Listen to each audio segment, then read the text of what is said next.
live in the dungeon. This is the Dream Warrior Review. I'm Kurt Thomas. I'm Strawn.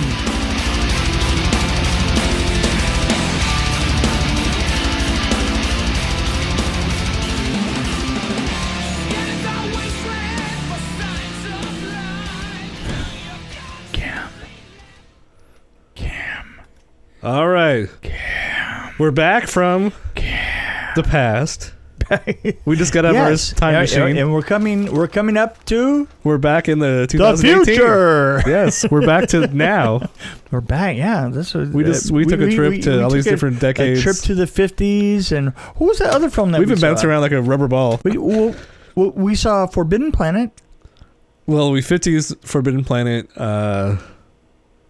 What was the other film? We saw Deathbed from the 70s. We saw that's Buckaroo right. Banzai from the 80s. Buckaroo Banzai from the 80s, that's right. We saw movies from the 30s before that, 40s. Yeah. Aquaman, Santa Conquers the Martians, Galaxy Quest. We jumped back to 1980 with Friday the 13th, Escape Room. What else did we do recently? Oh, we went backwards in time again to Phantom Carriage. And then we came back again to New Year, New You. And then Replicas, I think was the last episode we did. So we've been bouncing around. So yes. Oh, yeah. If there's anybody out there. Yeah, if there's anybody out there that thinks that would like to broadcast our excellence. That's right. Whether it's just radio or to see our beautiful faces. Yeah, well, I don't. As far as our looks go, we'd still make a great radio show. Well, I think the catch would be, if we did a TV show, we would have to make it part of our deal that we would film it in our dungeon. Yeah, it has to be in the dungeon. Of course, we'd have some design work there, probably. Well, I think that we'd need to do some work in here. I think we'd have to remodel, I'll tell you the truth. Well, that the rat has done some horrible things to the walls. And I like my old torture devices. I mean, why wouldn't I? Listen, the gilded... Yeah, the guillotine still has blood marks from the early 1700s. Well, I kept telling you, cleanliness is next to godliness. There's nothing wrong with a little gore. So we just saw Alice in Camland. That's right. That's what I would talk about. Alice in Camland. That's what I would name this movie. This is one of those Netflix originals. Yes.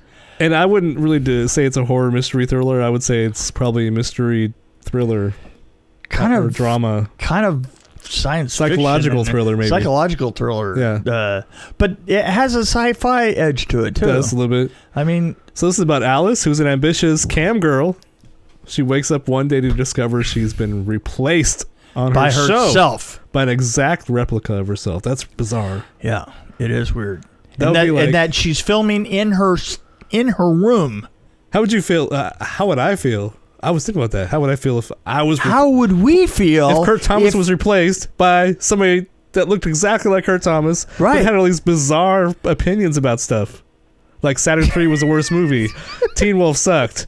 I mean, that would be really frustrating for me. Yeah. Oh, boy, wouldn't it? Blade Runner was the worst movie ever. I mean, I would have to kill the guy. Yeah. Anyway. Can't imagine. So this was interesting. Yeah. I love the concept. I mean, it's definitely a unique concept for sure. Yeah, I love the fact that this girl, for one thing, reminded me of Elizabeth. Let's see if I can pull up her name here. Oh. So the girl was Elizabeth Moss. Yeah. Madeline Brewer. Yeah, Madeline Brewer. And I thought she did an excellent job. Great job. She was the strongest actor for sure. She was. This was one of the, and there was kind of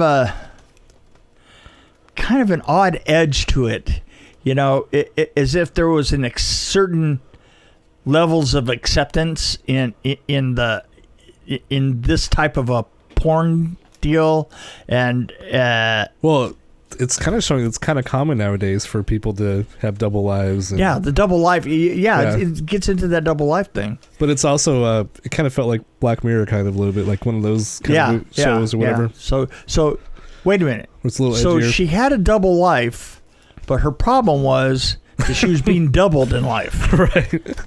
Ooh, yeah. There was a lot of references to Alice in Wonderland. Yeah, there was. I mean, with the mirror. Whoa. Yeah.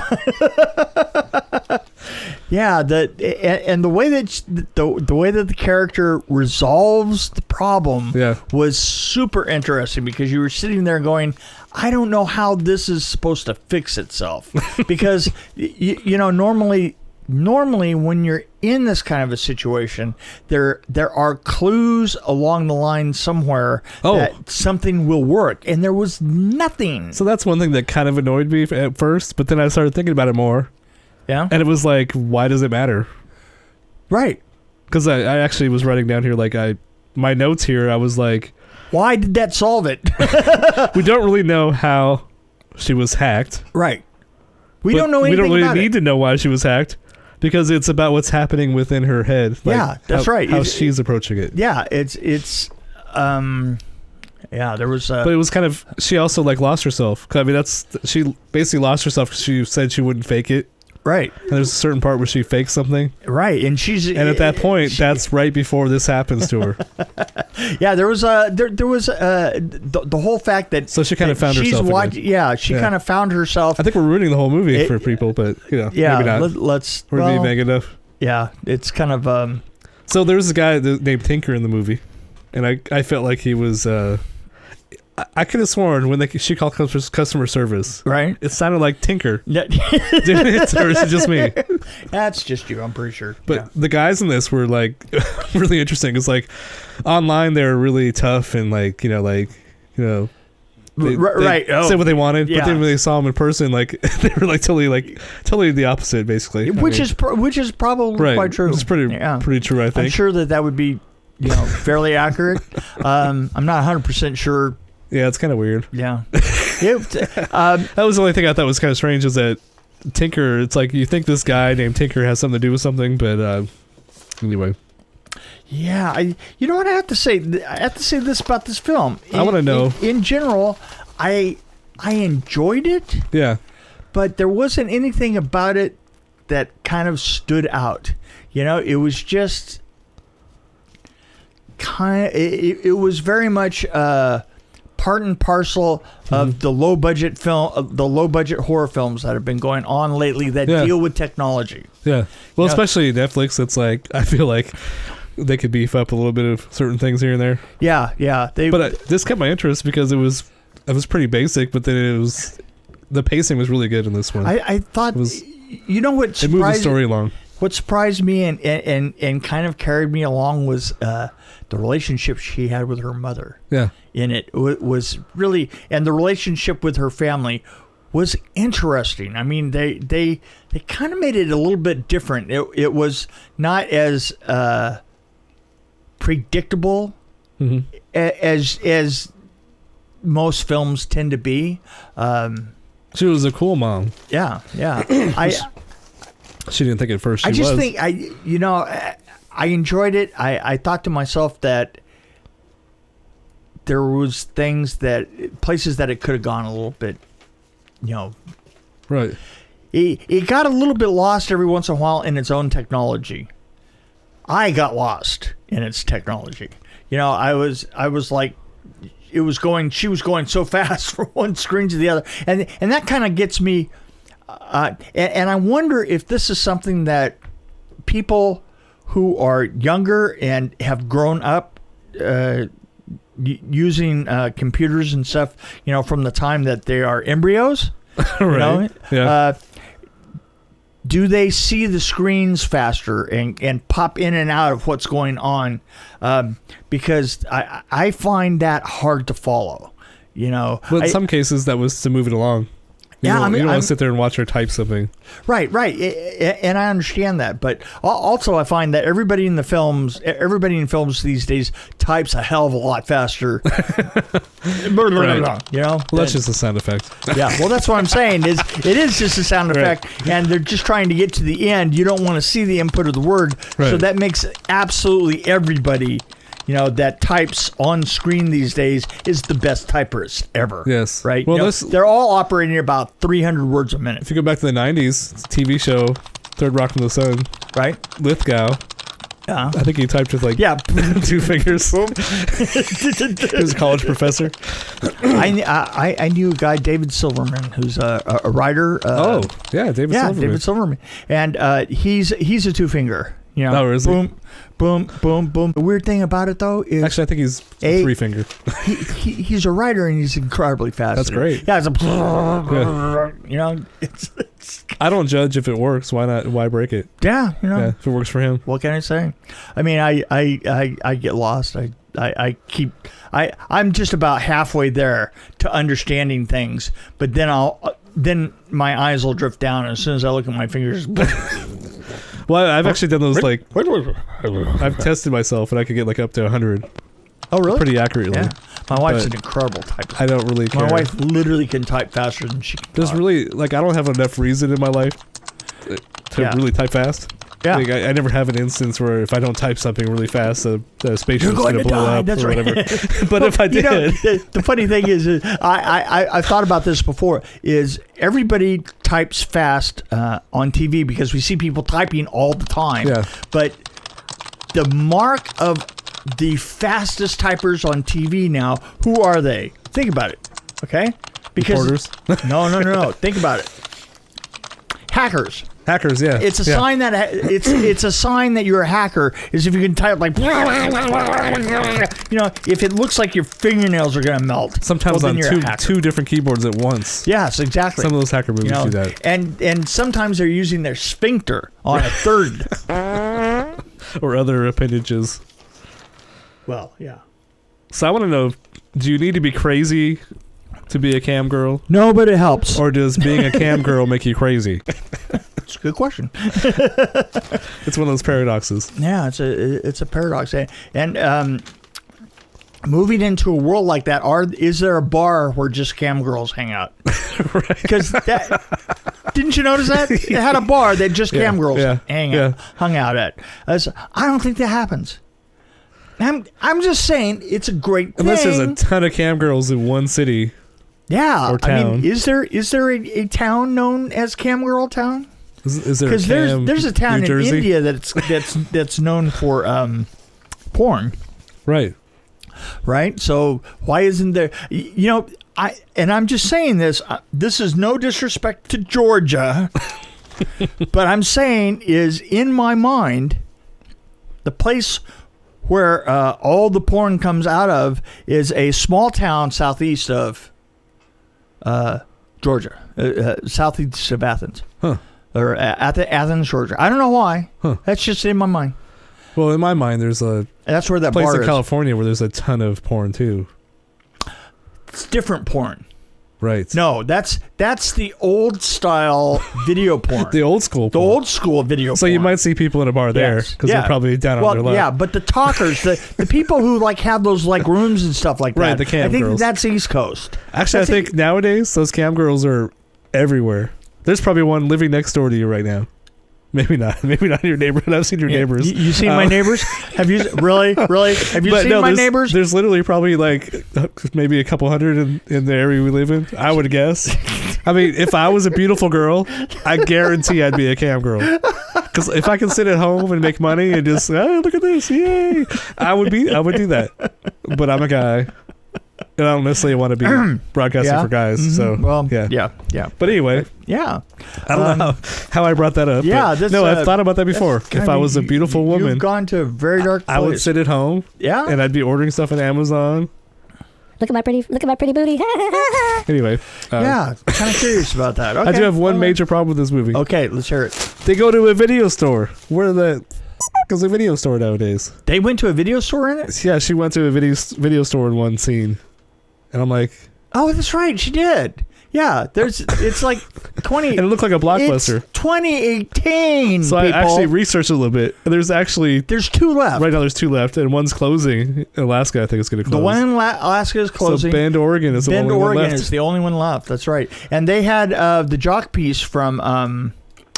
If you follow John Oliver bought the jock piece from Russell Crowe from a slave film that he did early in his career, and it was on display in the lobby of the Blockbuster in Alaska. Wow. It was donated by them, has now been moved back to Oregon. Wow. So it still has a home. John Oliver. Yeah. He's got to be one of our followers. He just seems like a type. Be. He's in spirit, at least. He's probably a good typist, too. Yeah. Well, no doubt. Hello. But yeah, so I don't have anything else to say other than... Yeah, you know what? I don't have that much on this one. A little bit above average for me. You know what? I'm going to put this one at 3.89. What did you say? I was saying 2.8 or 2.9. No, you said 3.1. I was trying to say at the same time. Because how cool would it have been if we were exactly the same? Well, but, you know. Not that cool. How often do we have to come up with cool? So you know what's great? What? Is we don't do video. Because I would be tempted to do, like, a version of me as a woman on cam, like... Wow, did we dodge a bullet or what? Yeah, we totally dodged a bullet. Wow, just thinking. But that would have totally added to this episode. You know, added? Absolutely, or take it away. You know, I don't even know what to say to that.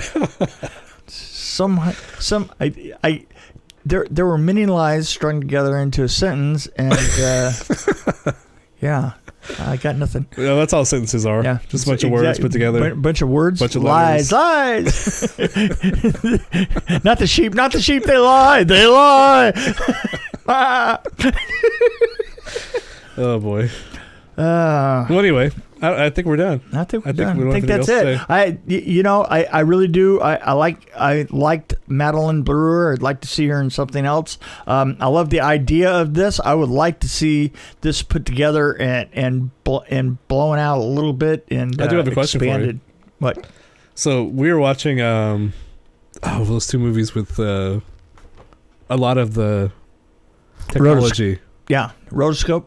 No, technology with computers. Oh, right, yeah. Horror movies that we've seen with yeah, all the where they're constantly chatting and stuff Facebook, like that. the Facebook ones and stuff. Yeah. So at that time, you said, "Please don't let me watch that." There was a movie that was coming out, Searching. Oh, and you said, "I don't want to see that because I'm burned out on these movies where you're watching people on a screen all the time." I agree. But that's kind of the way movies are going in some ways, I think. So we're going to see a lot more movies. I kind of see this as one of them. And it's, you know what it is? It's a modern form of exposition. Right. Well, what I'm asking is, like, do you think there's probably better ways to do it than...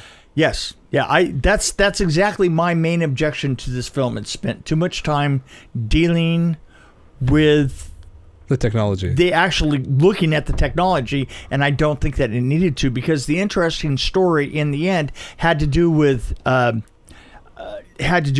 relationship with her family. I think that had the heart. Yeah. And I think that what was it about her? It was about her, you know. And it could have just as easily been happening totally in her. See, that's how I think I would have played that's this. That's how I looked at it. It was in her head, so if they should have done less I agree with that, totally. Yeah. I mean, less looking at, that's what I was saying, less looking at the screen, because as soon as you're looking at the screen, then you're trying to follow things, and it's... Right. And yeah, I think that that's kind of what I meant by expanding it. I mean, if you expanded it, I think you would definitely expand it away from just that screen. But you know, it's Blumhouse that kind of unleashed that on us. Yeah. You know, so it's, you know, it's another thing. It's like CGI. It's like CGI is just a tool in all the different ways of doing effects. It's overused right now. But there will be a time will come when we're going to back off on CGI a little bit. We're going to learn how to do it better. We're going to learn how to beef it up with practical effects. We're going to go back to some more practical effects, and it's the soup of the day. You know, that's the thing. That technology is the soup of the day. Right. And actually, one thing I like is that people they always seem to go back to the basics. Yeah, yeah. Well, unless it isn't, and I'm just an old fart. Well, you borrowed stuff from Metropolis for Hercules, right? I did. I mean, that's going from the 30s to the 90s. Well, virtually everything that we did in the 80s and 80s came from technology of the 30s and I think 20s. people are still using some of those tricks. Yeah, well, that's they worked. They still work. I know we use them here, but you don't see it because we don't do video. Well, I just did the one right now. Yeah, wow. And I'm sorry, I'll clean that up when we're done, okay? Yeah, it's a good thing we have fire extinguisher. It's a good thing. Damn good thing. I guess we should probably put it out. Well, yeah, let's scope. All right. Hand me that fire extinguisher, would you?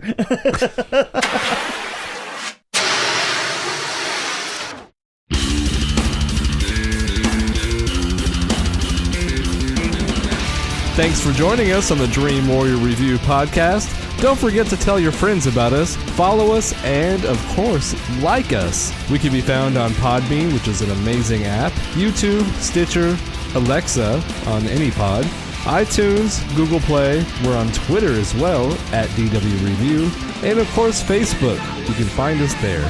You can also email us at dreamwarriorreview@gmail.com.